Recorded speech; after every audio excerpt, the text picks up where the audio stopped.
Hello मेरे प्यारे विद्यार्थी जी, कैसे हैं आप सभी लोग। उम्मीद करता हूं कि आप स्वस्थ और मस्त होंगे और अपनी पढ़ाई पूरे मनोर और लगन से कर रहे होंगे। तो मेरे प्यारे विद्यार्थी जी, जैसा कि आप सभी जानते हैं कि हमने चैप्टर नंबर 17 तक यानी चैप्टर नंबर 17 तक पढ़ चुका है और आज चैप्टर का बारी है हमारा 18, जो कि है हौसले की उड़ान, जिसका नाम है हौसले की उड़ान। यह एक प्रकार का निबंध है। जैसा कि आप देख रहे होंगे हमने लिखा भी है।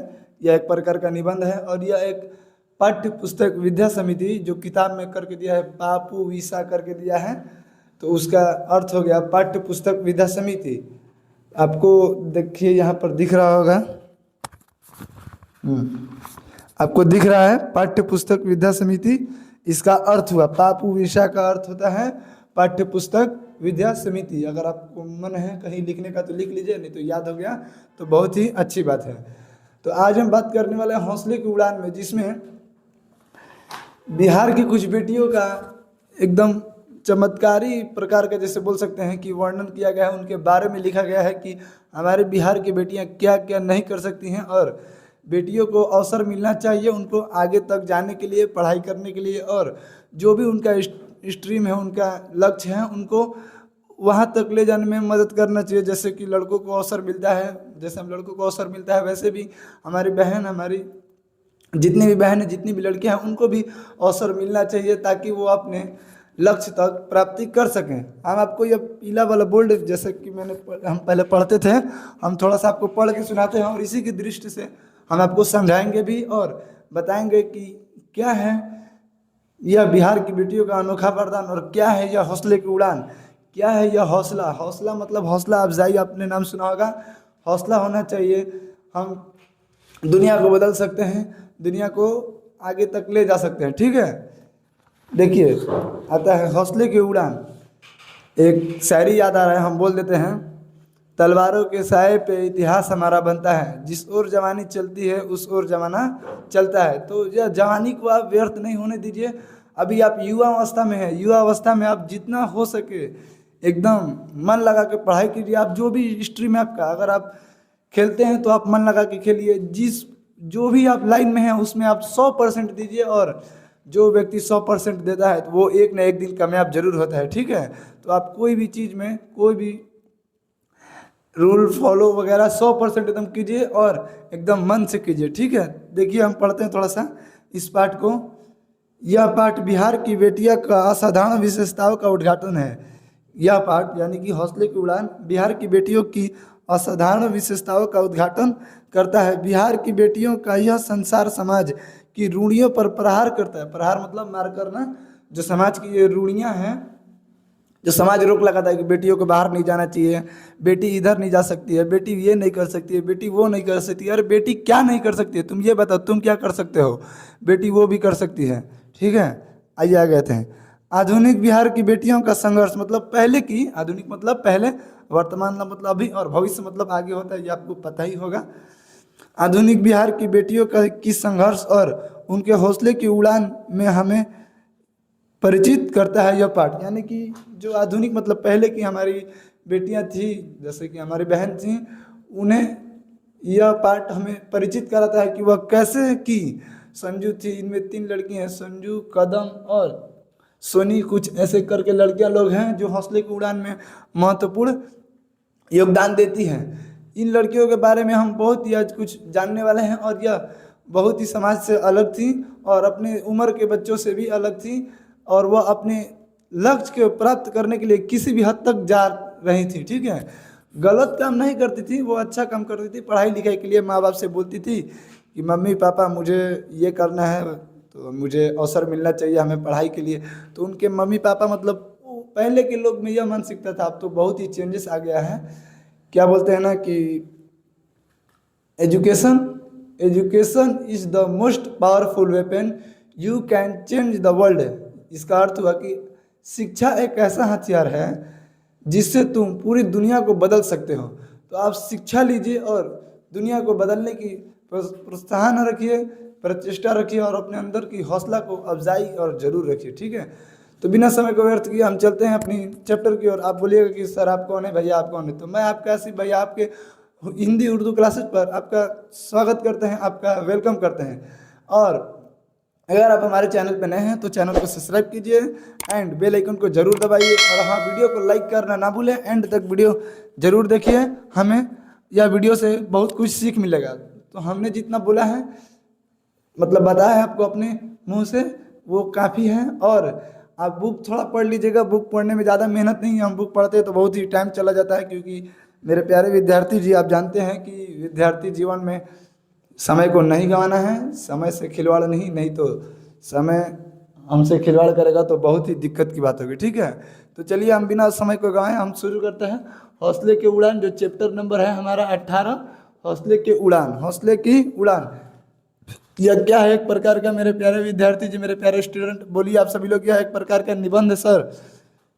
क्या है? यह निबंध है। आइए, हौसले की उड़ान। हौसले की उड़ान बिहार की बेटियां की असाधारण विशेषताओं का उद्घाटन करती है। हौसले की उड़ान, जो ये चैप्टर है हौसले की उड़ान, बिहार की बेटियों, खास करके बिहार की बेटियों का असाधारण विशेषताओं का उद्घाटन करते हैं, जो साधारण नहीं है। जैसे कि दौड़ना, खेलना, कूदना, ये सब असाधारण नहीं है। असाधारण विशेषताओं मतलब वो सब में भी यह अपना प्रचस्व जमाती है और आगे तक जाती हैं। ठीक है, नोखा प्रचंड रोहतास की गुड़िया से मिलकर लगेगा कि पढ़ाई का क्या महत्व है। महत्व है उसका, उसके माता पिता, किसके माता पिता? गुड़िया के माता पिता पढ़ाई के लिए राजी नहीं थे।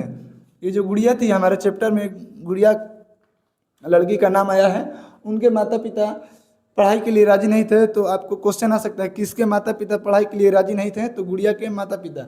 और ये भी क्वेश्चन आ सकता है कि गुड़िया किस प्रखंड से थी? तो नोखा प्रखंड से थी, रोहतास से थी। प्रखंड, नोखा प्रखंड, रोहतास से गुड़िया। जिला क्या है? तो रोहतास है। और प्रखंड क्या है? तो नोखा। यह प्रखंड है और यह रोहतास जो है जिला है, लिख लीजिएगा, इधर जिला नहीं लिखा है, यह जिला है, रोहतास जिला है। ठीक है, जिला में से गुड़िया से मिलकर आपको लगेगा कि पढ़ाई का क्या महत्व होता है। माता पिता उसके पढ़ाई के लिए राजी नहीं थे, तब पर भी वो पढ़ाई करना चाहती थी। देखिए आगे क्या बोलते हैं, कदम बड़ी होकर डॉक्टर बनना चाहती थी। देखिए ये क्वेश्चन आ सकता है, डॉक्टर बनना चाहती थी, कदम बड़ी होकर क्या बनना चाहती थी? तो आएगा आपको कि कदम बड़ी होकर, सर जी कदम बड़ी होकर डॉक्टर बनना चाहती थी। ठीक है, यह ऑब्जेक्टिव में पूछ सकता है और पूछा भी जाएगा। जब बहुत ही वीवीआई है, इसको एमजीआई मान लेते हैं। एमजीआई का सर अर्थ क्या होता है? तो मैट्रिक में जरूर आई। ठीक है, गुड़िया का घर रोहतास जिला में है। गुड़िया जो है, ये गुड़िया जो है, हमने बताया ना यहाँ रोहतास एक प्रकार का जिला है, तो देखिए आ ही गया, गुड़िया का घर रोहतास जिला में है। ठीक है, गुड़िया का घर किस जिला में है? तो रोहतास जिला में है गुड़िया का घर। आप वीडियो पीछे करके तो चाहते हैं तो इसे लिख भी सकते हैं, नहीं तो हम एक बार साइड में हट जाएंगे। आप वीडियो को रोक के इस नोट पॉइंट को आप पॉइंट कर लीजिएगा। ठीक है, गुड़िया का घर रोहतास जिला में है। गुड़िया का घर कहाँ है, किस जिला में है? क्वेश्चन बन सकता है, तो रोहतास जिला में है। कदम का घर मुंगेर में है। देखिए सबका घर आ गया यहाँ पर, चलेंगे हो घूमे।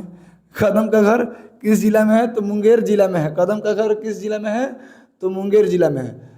सोनी ने पूरे जिले में एथलेटिक मतलब जो दौड़ होता है, खेलकूद प्रतियोगिता में 400 मीटर, आपको पूछ सकते 400 मीटर याद रखिएगा, यह 400 मीटर की दौड़ में पहला स्थान प्राप्त किया था। सोनी नाम की जो बच्ची हैं, यहाँ पर लड़की हैं, सोनी ने पूरे जिले में, सोनी जो पूरे जिले में थी, अपने पूरे जिले, जैसे हमारा बिहार का जिला रोहतास हो गया, जो बक्सर जिला, भोजपुर जिला, अपने पूरे जिले में वो 1 नंबर पे थी और वो 400 मीटर का दौड़ भी की थी और पहला स्थान प्राप्त की थी।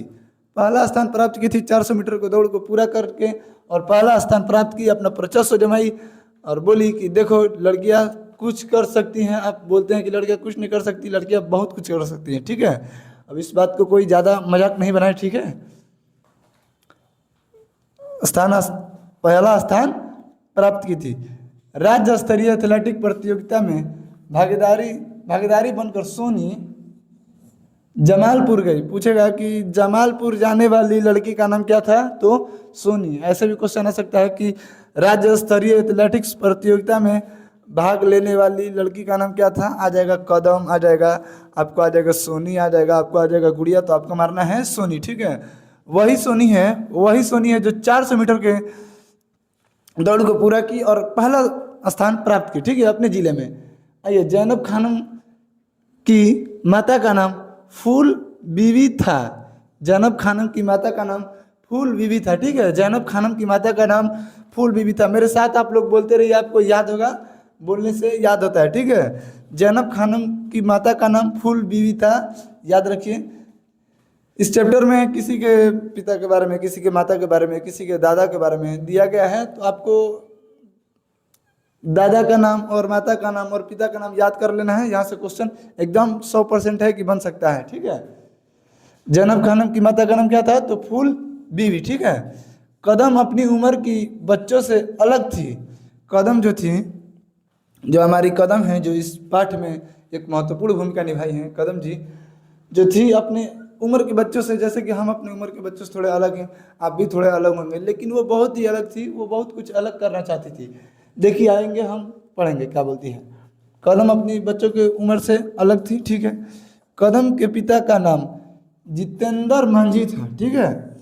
आपको आ सकता है क्वेश्चन कि कदम के पिता का नाम बताइए, और ऑप्शन में कुछ कुछ कुछ दिया रहेगा, सुरेंद्र मांझी, राजीव मांझी, ऐसे कुछ करके आएगा। आपको ऑप्शन तो बनाने का बहुत सारा बना सकता है, लेकिन आपको आंसर पर ध्यान होना चाहिए। हमारा आंसर क्या है, तो हमारा आंसर होगा जितेंद्र मांझी। जितेंद्र मांझी आपको दिख रहा होगा, हमने यहाँ पर लिखा है, ठीक है।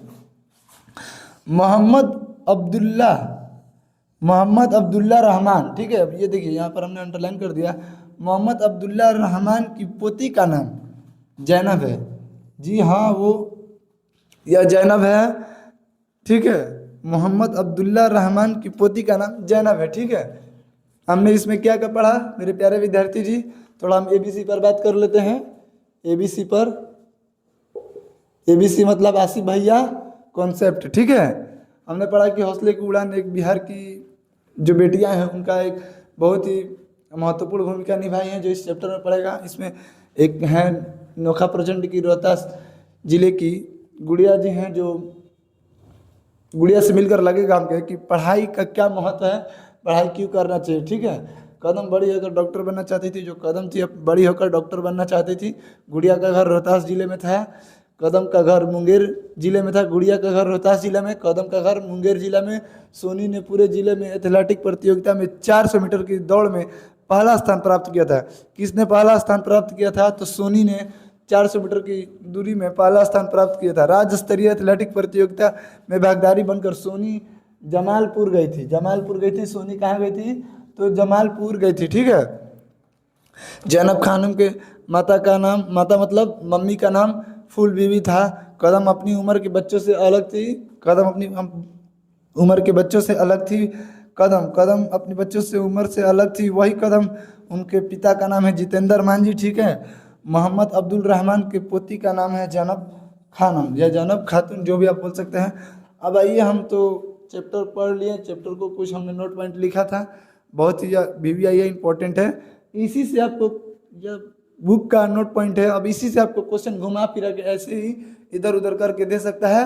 आपको घबराने वाली बात नहीं है। ऐसे भी क्वेश्चन आ सकता है कि बिहार की बेटियों का विशेषताओं का वर्णन किस पाठ में किया गया है, तो हम इतना लिखेंगे बस, बिहार की बेटियों का विशेषताओं का वर्णन हौसले की उड़ान के पाठ में किया गया है। हौसले की उड़ान का पाठ एक प्रकार का क्या है, तो आएगा कविता, कहानी, एकांकी, निबंध। ऑप्शन में रहेगा तो हमें ऑप्शन में मारना है निबंध, ठीक है। हौसले की उड़ान एक प्रकार की निबंध, ठीक है। तो आई होप कि आप सभी को यह चैप्टर का जो नोट पॉइंट है आपको समझ में आया होगा। और आइए हम पढ़ते हैं जज्बा। जज्बा मतलब जोश, जज्बा मतलब जोश, ठीक है। ना थके हैं पाँव कभी, ना ही मैंने कभी हिम्मत हारी है। ना थके हैं पाँव कभी, ना ही कभी मैंने हिम्मत हारी है। जज्बा है परिवर्तन का, तभी तो संघर्ष जारी है, तभी तो संघर्ष जारी है। जज्बा होना चाहिए परिवर्तन का, ठीक है। जज्बा मतलब जोश, जज्बा होना चाहिए परिवर्तन करने के लिए, ठीक है। उम्र दराजी मतलब जो उम्र दराज मतलब आपको बात ही से पता चल रहा, उम्र दराज मतलब उम्र से ज़्यादा, दराज मतलब लंबी उम्र वाली, ठीक है। उम्र दराज मतलब लंबी उम्र वाले, और उम्र दराजी मतलब लंबी उम्र वाली, ठीक है। परवान चढ़ना मतलब अत्याधिक उन्नति करना। परवान चढ़ना मतलब अत्याधिक मतलब बहुत ज़्यादा उन्नति करना, किसी को परवान चढ़ाना, ठीक है। तो आई होप कि आप सभी को ये चैप्टर और ये शब्दार्थ कुछ था जो इम्पोर्टेंट था, जो बन सकता है, हमारा ऑब्जेक्टिव में बन सकता है, तो हमने यह लिख दिया है। आप एक बार इस वीडियो को देख के और अपने दोस्तों तक जरूर शेयर कीजिए कि भैया जी पढ़ा चुके हैं, चैप्टर 18 भी हो चुका है। तो हम मिलेंगे चैप्टर 19 में। तो कैसा रहा यह वीडियो आप ज़रूर बताएं, और हाँ, अपने दोस्तों तक शेयर करना ना भूलें, एंड वीडियो को लाइक एंड सब्सक्राइब। भाई आप लोग हमें सपोर्ट कीजिए, तभी तो हमारा मनोबल बढ़ते रहेगा और हम ऐसे लेटेस्ट वीडियो रोज़ रोज़ लाते रहेंगे। और अब इस वीडियो पर हम सोचते हैं कि हम कैसे मेरे विद्यार्थी को समझ में आए, कैसे हम तोड़ के समझाएं कि हमारे विद्यार्थी को समझ में आए। ठीक है, इस आधे घंटे के क्लास के पीछे हमारा मेहनत होता है। आप ये मत समझिए कि भैया आते हैं लिख के ऐसे वैसे करके चल जाते हैं, नहीं मेरे भाई, थोड़ा मेहनत करना पड़ता है। जिस लाइन में जो होता है उसी को समझ में आता है। हम आपको अब क्या ही बताएं। तो आप भी मेहनत कीजिए, आपका मेहनत करना भी कर्तव्य है। और ऐसे ही बिहार बोर्ड मैट्रिक परीक्षा का लक्ष्य अच्छा से अच्छा नंबर लाने के लिए आप हमारे साथ जुड़े रहिए, एंड हमारे वीडियो को एंड तक देखिए और अपने दोस्तों तक जरूर शेयर कीजिए। तो कैसा लगा आज का क्लास आप जरूर कमेंट में बताएं। तो चलिए मिलते हैं अगली क्लास में।